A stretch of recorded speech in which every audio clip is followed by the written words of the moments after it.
ନଗର କଥା ଗୋଟିଏ ବଡ଼ ଜଙ୍ଗଲରେ ବହୁତ ସାରା ଛେଳି ମିଶିକରି ଘାସପତ୍ର ଖାଉଥିଲେ।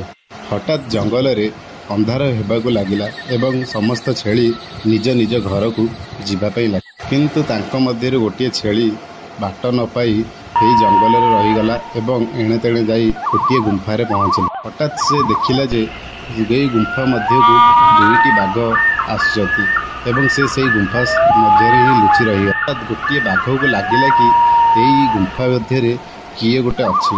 ସିଏ ସେଥିପାଇଁ ଗୁମ୍ଫା ମଧ୍ୟରେ ଦେଖିବାକୁ ଲାଗିଲା।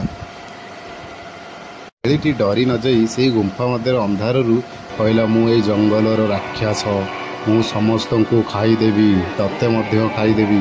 ଏ କଥା ଶୁଣି ବାଘଟି ଡରିଗଲା ଏବଂ ଜଙ୍ଗଲ ମଧ୍ୟକୁ ଦୌଡ଼ି ଚାଲିଗଲା।